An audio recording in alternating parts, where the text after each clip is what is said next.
మరి ఎంత దోచుకుంటారో, ఎంత మట్టి తింటారో, ఎంత ఇసుక తింటారో ఈ అధికార పార్టీ నాయకులకి మాకే అర్థం కావట్లేదు.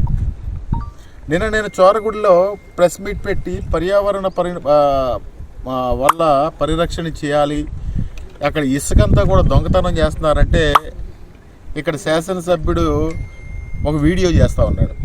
శుద్ధపూసల కైలే అనిల్ కుమార్ చెప్తున్నాడు. కైలే అనిల్ కుమార్ 5 సంవత్సరాలు చేయలేదా? కైలే అనిల్ కుమార్ అట్లా చేయలేదా? కైలే అనిల్ కుమార్ చేస్తే కైలే అనిల్ కుమార్ చేయలేదు, ఒకే ఒక కాంట్రాక్టర్ చేసేవాళ్ళు. అప్పుడు ప్రభుత్వానికి సంవత్సరానికి 750 కోట్ల రూపాయలు ఆదాయం వచ్చేది. ఆ 750 కోట్ల రూపాయలు ఇప్పుడు తెలుగుదేశం పార్టీ నాయకులు జేబుల్లోకి వెళ్తూ ఉంది అని నేను చెబితే నువ్వు ఆ రోజు అట్ట చేయలేదా, ఈరోజు ఇట్ట చేయలేదా? నేను అడిగింది ఏంటంటే సమాధానం, ఇసుక దొంగతనం జరుగుతుందా లేదా, అది నీకు సంబంధం ఉందా లేదా, నీకు సంబంధం, నీకు వాటాలు ఉన్నాయా లేదా, అందులో నీకు వాటాలు ఉంటే లేవని చెప్పు, లేకపోతే ఈ ఇసుక దందా జరగట్లేదని చెప్పు. అట్లాగే ఈ మట్టి ఉంది, దాదాపుగా 3 కోట్ల రూపాయల నుంచి 4 కోట్ల రూపాయలు మట్టి దోచేశారు. నీ ప్రమేయం లేకుండానే ఈ మట్టి 4 కోట్ల రూపాయలు మట్టి దోచేశారా? నీ అనుచరుడు లంకపల్లి సురేష్ నీకు సంబంధం లేకుండానే 4 కోట్లు దోచేశాడా అంటే అప్పుడేమంటాడంటే, నువ్వు ఆ చెరువులో అట్లా చేయలేదా, ఈ చెరువులో ఇట్లా చేయలేదు. అసలు నువ్వు అవన్నీ కాదు, ఈ 4 కోట్ల చెరువుల్లో నీకు వాటా ఉందా లేదా, నీ వాటా నువ్వు ఇక్కడ తప్పు చేసావా లేదా అది చెప్పు. అదేమనంటే అభివృద్ధి చేశాను, నువ్వు అభివృద్ధి చేయి, నీ అభివృద్ధి సంగతి కూడా చూస్తూ ఉన్నాం. అదేమనంటే ఏదో చెప్తా ఉన్నాడు, ఏదో మర్డర్ కేసులు జరిగినాయి అని. మర్డర్ కేసులు వాళ్ళ కుటుంబాల నేపథ్యాల్లో మర్డర్ కేసులు జరిగినాయి. నేను కూడా తవ్వితే నువ్వు గెలిచిన రోజు లంకపల్లిలో మీ అనుచరుడు తమ్ముడు, నేను ఇప్పుడు చెప్తున్నాను, మీ అనుచరుడు తమ్ముడే ఆ మర్డర్ చేశాడని చెప్పి ఆ ముసలమ్మను చంపేసిన విషయం ఇప్పుడు కప్పిపుచ్చిన మాట వాస్తవం కాదని చెప్పి నేను అడుగుతా ఉన్నా. నేను ఒకటే మీ ద్వారా ఈ కలెక్టర్ గారికి, ఎస్పీ గారికి తెలియజేసేది, ఈ చెరువు పర్మిషన్స్ అప్పుడు కలెక్టర్ గారు ఒక పెద్ద స్టేట్మెంట్ ఇచ్చారు.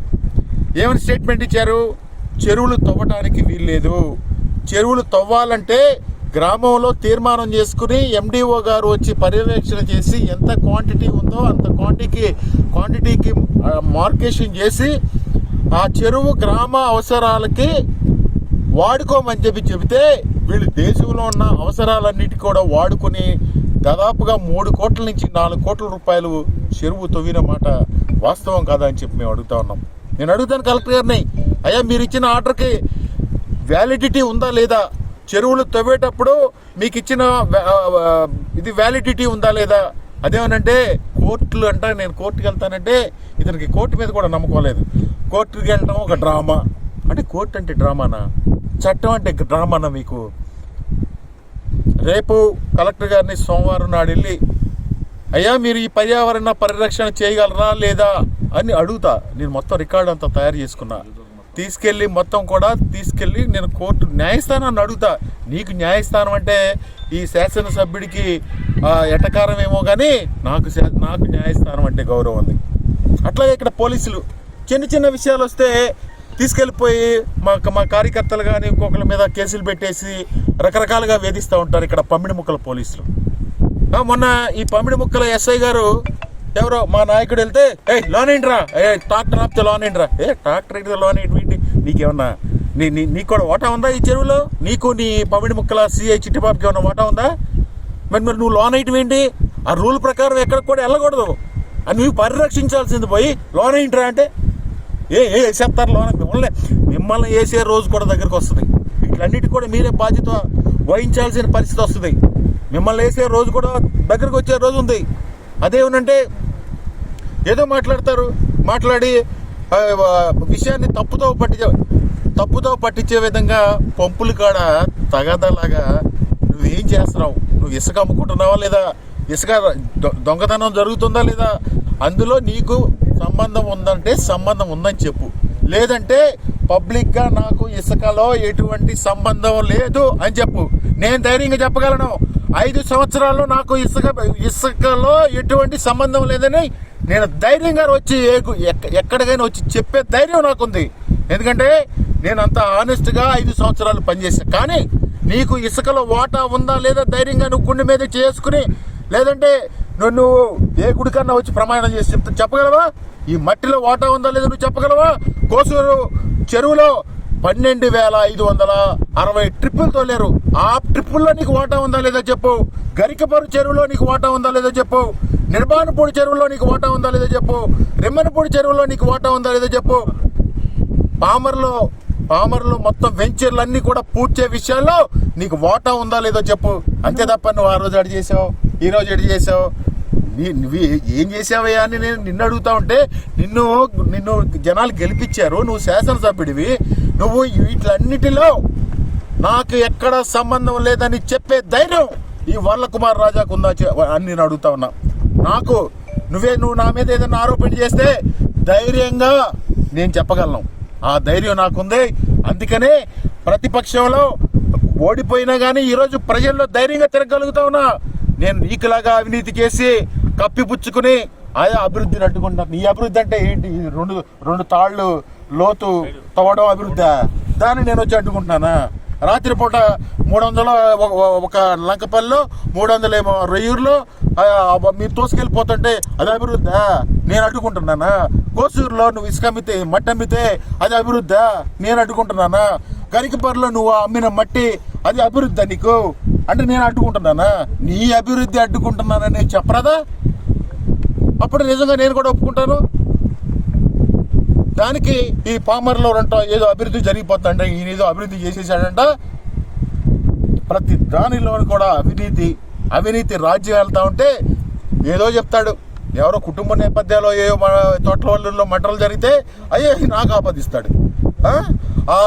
ఆ మటలకి సహకరించినటువంటి ఆ సిఐని ఎస్ఐని చట్ట ప్రకారం చర్యలు తీసుకున్నారు. మా ప్రభుత్వం నిబద్ధత అది. ఎవరైనా సరే తప్పు చేస్తే వాళ్ళు శిక్షించే కార్యక్రమం జగన్మోహన్ రెడ్డి గారు చేశారు.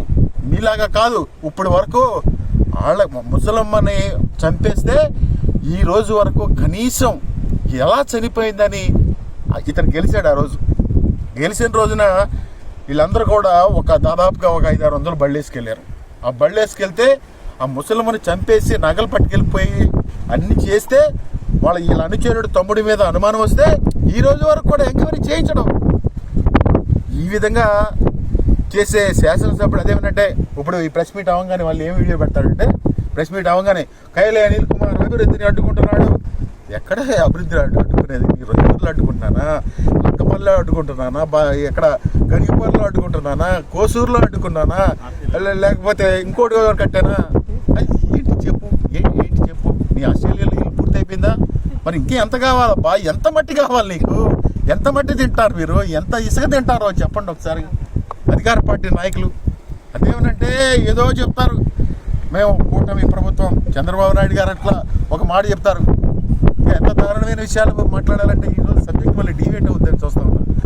కొమరవోల్లో భువనేశ్వరి గారు 23 కోట్ల రూపాయలు మా నియోజకవర్గం అని చెప్పి ఆవిడ ఫండ్స్ ఇస్తే అక్కడ 10,000 రూపాయలు పని కూడా చేయకుండా ఊరికే అడ్డీలు తిప్పి వీళ్ళకి 21 కోట్ల రూపాయలు కూడా పింగేయడానికి సిద్ధపడుతున్నారు.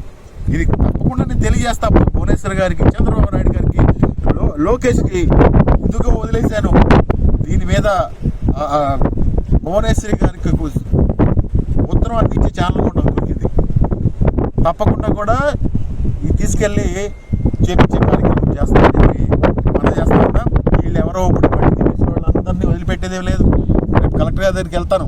కలెక్టర్ గారు కనుక స్పందించగలిగి వాళ్ళ మీద కనుక పెనాల్టీ వేసి ఆయన చెప్పిన మాట ప్రకారం ఎండిఓ మీద ఈ సెక్రటరీ మీద చర్యలు తీసుకుంటానని చెప్పారు. ఆయన మాట మీద నిలబడితే తప్పకుండా నేను ఆయన అడుగుతాను. లేదు అంటే న్యాయస్థానానికి వెళ్ళి పోరాడతాను.